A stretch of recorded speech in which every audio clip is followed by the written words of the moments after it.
সোচ্চার হয়ে আমরা দেখেছি বেশিরভাগের এখানে দাঁড়াও না, আল্লাহ এখানে দাঁড়াও না, এখানে ঝামেলা যাবো।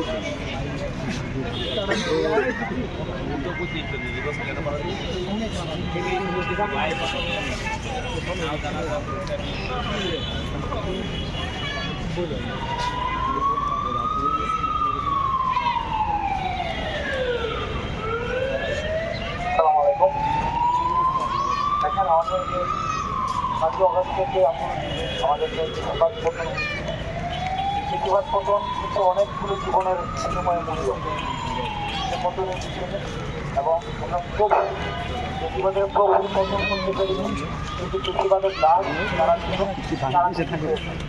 এবং 5 আগস্টের পরবর্তী সময়ে লাভ শুরু তারা আবার ফিরে আসতে চেয়েছে।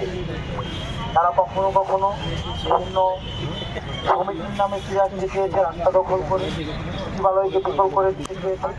আপনাদের মধ্যে বেশিরভাগের আবার ফলন আমরা দেখেছি সেদিন সচিবালয়ে, এবং আপনারা দেখেছেন আমার উপরে কী পরিমাণ সেদিন নির্যাতন চালানো হয়েছে, এবং সেদিন আমাদেরকে সেভ করতে গিয়ে আজকে যিনি শহীদ হয়েছেন, উনি আমাদেরকে সেভ করতে গিয়ে উনি শহীদ হয়েছেন।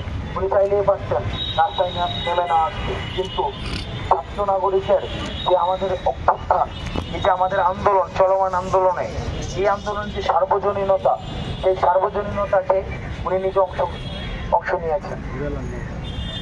আমরা এখানে যারা রয়েছে, এই যে শহীদ যারা হয়েছে, শহীদের লিস্ট দীর্ঘ থেকে দীর্ঘতর হচ্ছে। ঢাকা মেডিকেল সহ বাংলাদেশের বিভিন্ন মেডিকেলে যদি আপনি যান, 5 আগস্টকে ঘিরে যেই ধরনের নির্যাতন নিপীড়ন উনি শেখ হাসিনা চালিয়েছেন, তাদের ছবি স্পষ্ট, তাদের গায়ে স্থায়ীভাবে তাদের স্মৃতিচিহ্ন রেখে দিয়েছে। কেউ স্থায়ীভাবে হচ্ছে বিকলাঙ্গ হয়েছে, কেউ সাময়িক বিকলাঙ্গ হয়েছে, অঙ্গহানি ঘটেছে। তাদের প্রতি আমাদের কিছু দায়বদ্ধতা রয়েছে, রাষ্ট্রের কিছু দায়বদ্ধতা রয়েছে।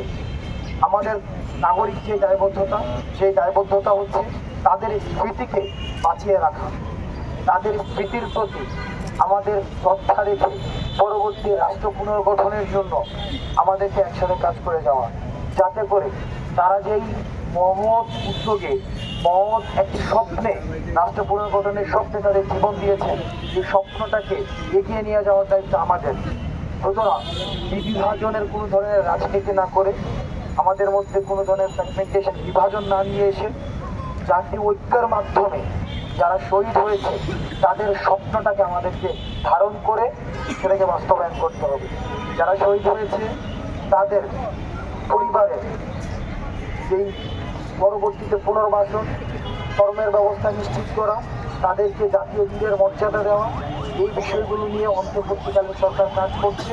আমরা আমাদের ছাত্র নাগরিকের জায়গা থেকে নিশ্চিত করতে চাই, এই শহীদ পরিবার যারা হয়েছে, আহত যারা হয়েছে, তাদের পুনর্বাসন সহ তাদেরকে বীরের মর্যাদা সহ যত ধরনের আর্থিক এবং সামাজিক যে ক্ষতিপূরণ রয়েছে, তাদের ক্ষতিপূরণ কখনই সম্ভব নয়, তাদের রিপ্লেসমেন্ট কোনোভাবেই সম্ভব নয়।